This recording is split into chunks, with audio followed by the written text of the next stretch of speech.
Thousands of years ago, a great work was begun on a barren landscape. The people behind the project erected a ring of colossal stones according to precise calculations. When the job was finished, a complex machine stood in the middle of no place. Then they disappeared, but their monument is almost intact. It is called Stonehenge. The glow of ancient knowledge has faded, but a strange power still seems to linger over the stones. It beckons some men to worship, others to search for the magic of Stonehenge.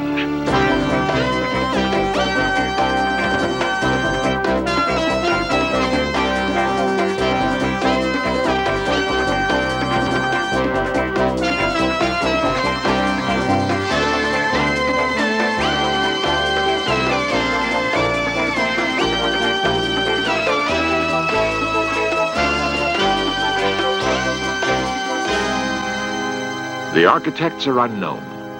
Their purpose has been forgotten. But for many, the magic of Stonehenge is still fresh.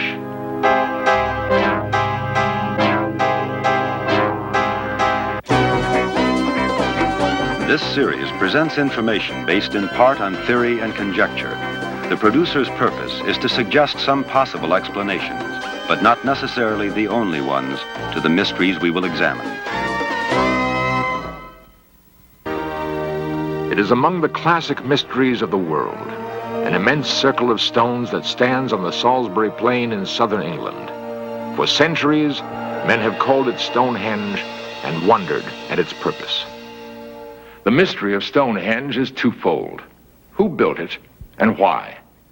Archaeologists normally have the answer to one of those questions and can deduce the rest. But until now, we've known very little about Stonehenge and understood less. Only recently has evidence come to light that points to Stonehenge being an exceedingly complex machine, yet with a purpose so simple, it was overlooked for centuries. But finding the why of Stonehenge only increases the mystery of who built it. Stonehenge is a puzzle that seems to defy the usual methods of archaeology. There are no written clues to explain it. Theories that it was a city of the dead or a pagan temple of sacrifice have been based as much on pure speculation as on evidence. The first breakthrough in understanding came in the mid-1960s when a young astronomer entered the search. It was a solution based on pure numbers and pure directions. And his name is Gerald Hawkins, author of Beyond Stonehenge. And strangely, it did require a new look. It required perhaps an astronomer to look at it as I did. And just looking through the archways, I felt that it must be more than a temple.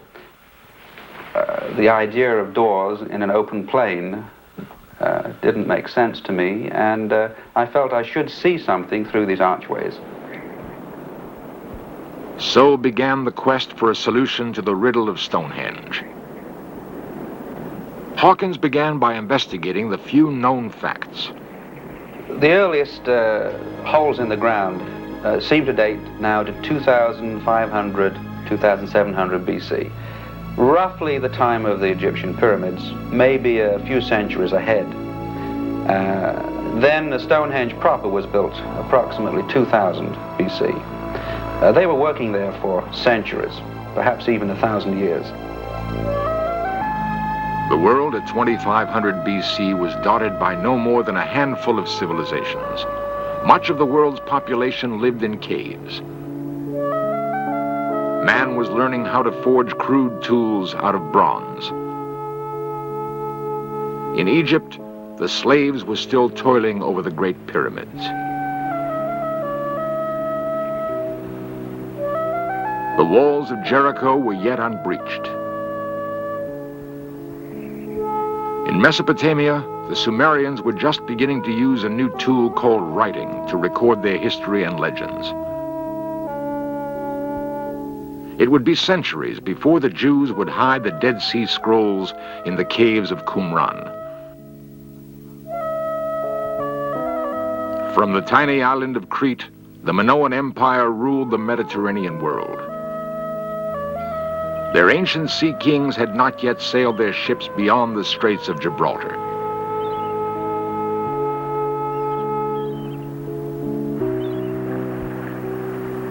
No explorer had touched the shore of North America, crossed its wide expanses, or glimpsed any of its wonders. Yet in that remote time, an army of men was mobilized on the Salisbury Plain to build Stonehenge. Why?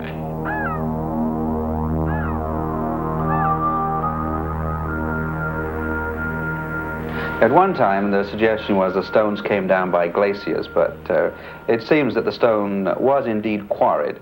We have pretty well proof that it was quarried because recently museum replicas went there and found a stone with an actual drill hole. We have a sample of it here. It was cut into and shows the two halves. This stone is so tough it takes half an hour to cut with a diamond saw. Yet they drilled in with no equipment except perhaps some flint chips and a piece of wood. Why did the ancient engineers select blue stones that can be found in only one place in the world, the Presley Mountains? Rocks so hard, they dull modern cutting tools.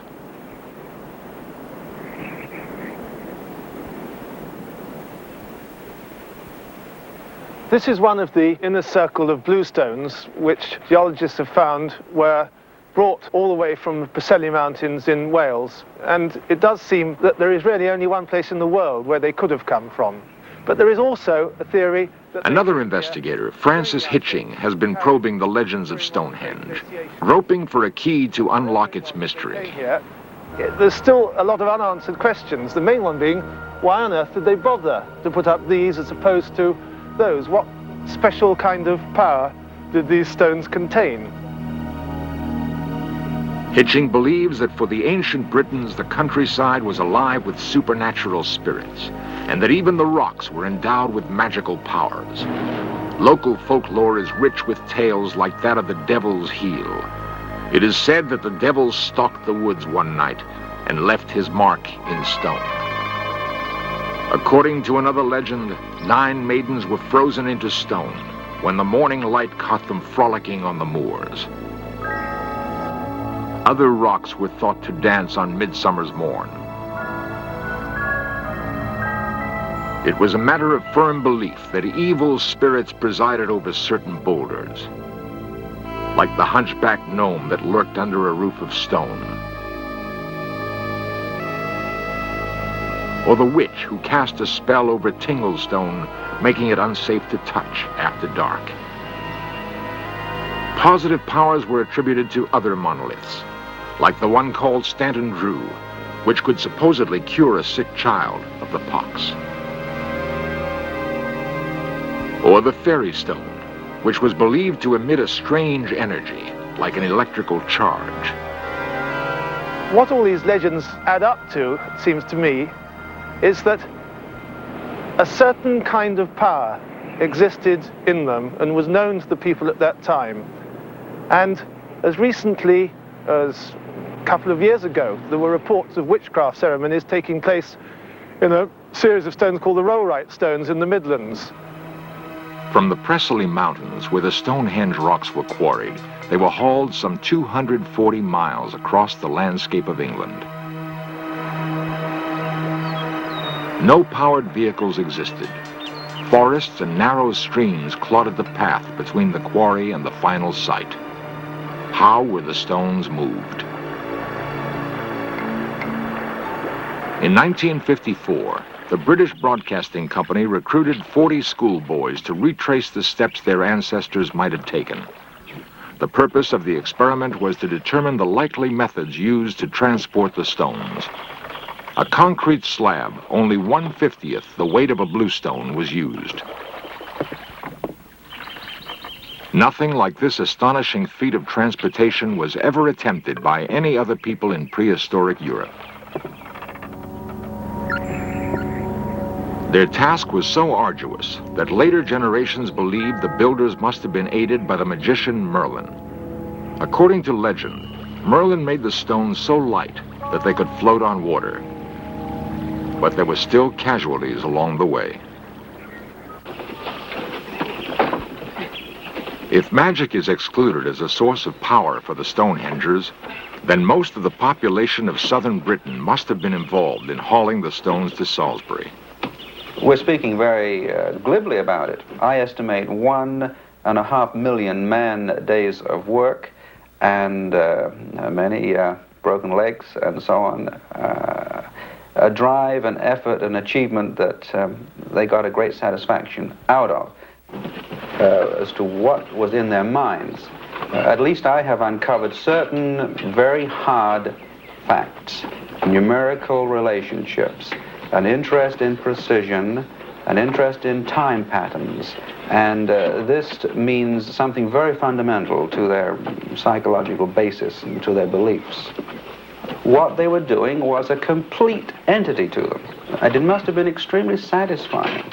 They did not do it by being driven as slaves. They did not do it for money because there wasn't a monetary system. They did it because they wanted to. And here we have perhaps the beginning of our civilization, the essence of civilization, a community with a common purpose and a common set of ideas. Surely, the masterminds of Stonehenge could not have inspired an army of workers unless the people were held in the spell of a great, perhaps even magical idea.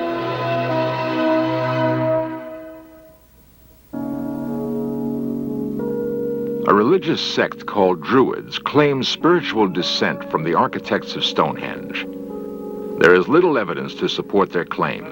Their ritual reenactments on the site are of little help in solving the puzzle, for the Druids were apparently latecomers.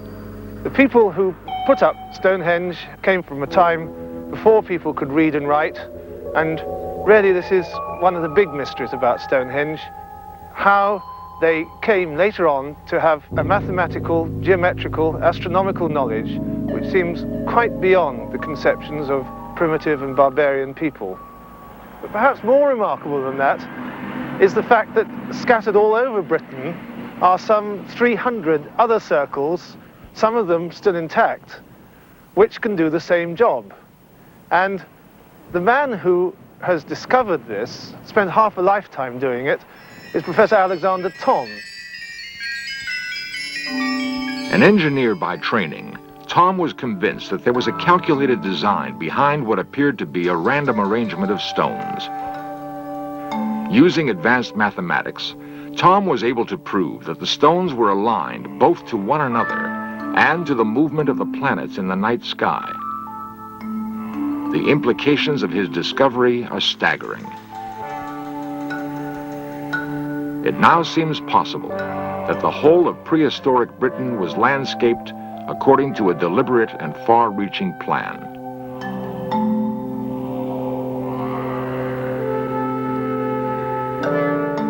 There are a number of theories as to whether there is any reality to legends about the magic power of megaliths.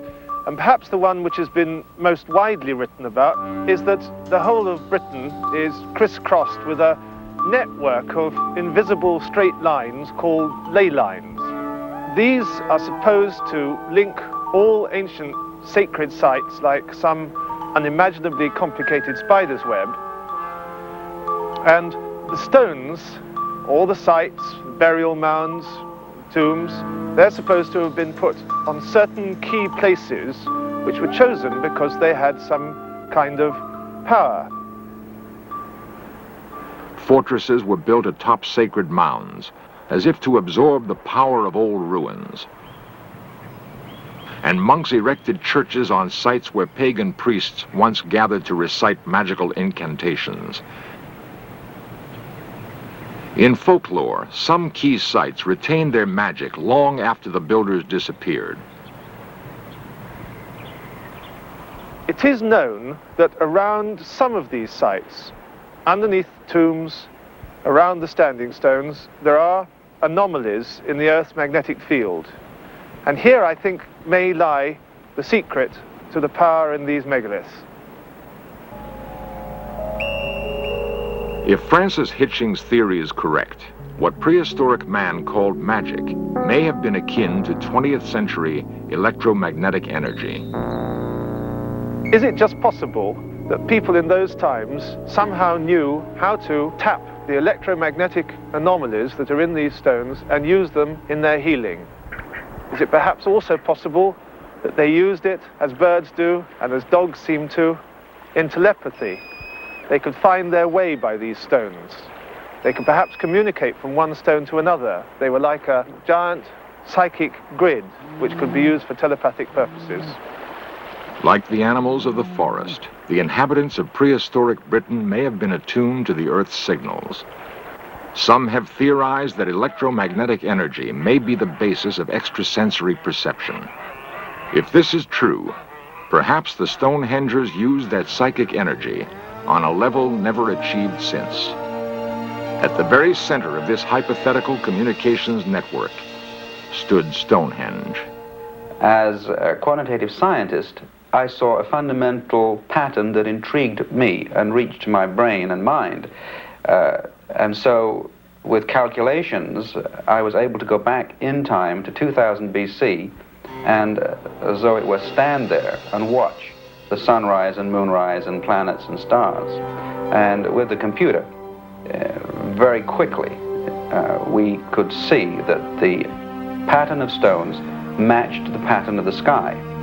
Therefore, a ritualistic temple became a much more fundamental device. It had at least some purpose, and that purpose reached out to the stars.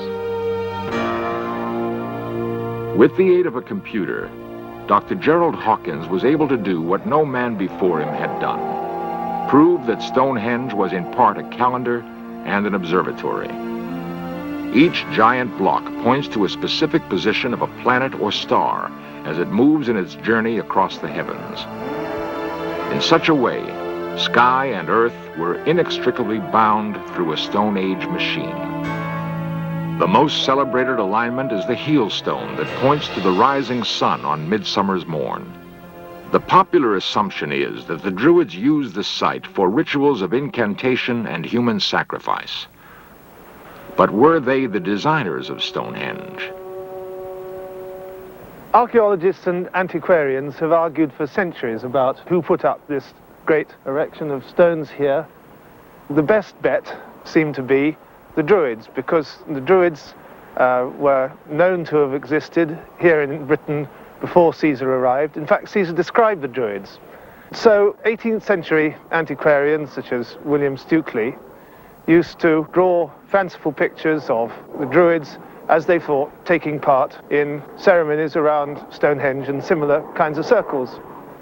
Now, we're almost certain today that this conception is absolutely wrong, and the kind of people who you see taking part in Druid ceremonies here on Midsummer Morning are nothing more than a 19th century invention.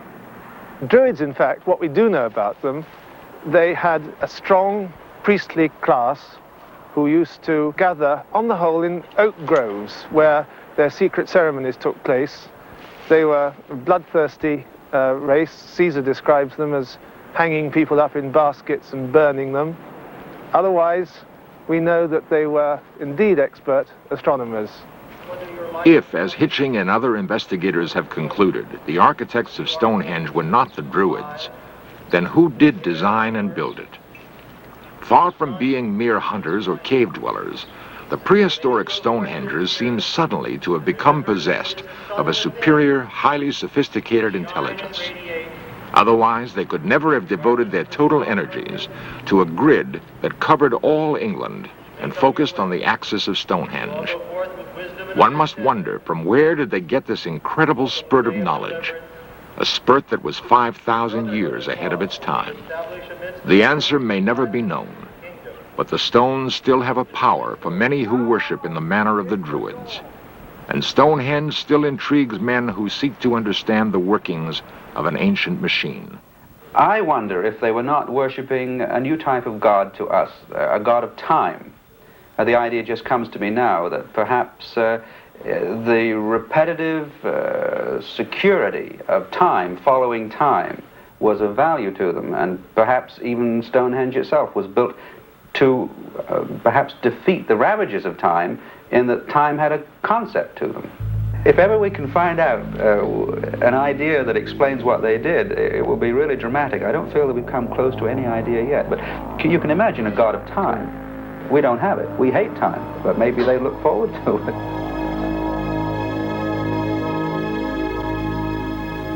What were the Stonehengers looking forward to?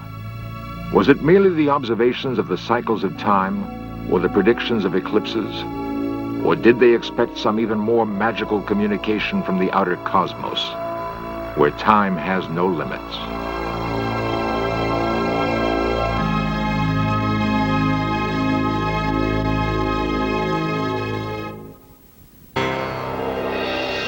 Stonehenge is not alone as a riddle of ancient design. In the thick jungles of the Yucatan Peninsula, an ancient observatory called the Caracol charted the phases of Venus as accurately as 20th century telescopes. Buried deep within the same jungle, a Mayan pyramid was aligned to the midsummer's sun. 6,000 miles away, Egyptian pyramids mapped the rising and the setting sun on the same day. And in the distant past of India, holy men gathered to watch the sky. For what were they waiting?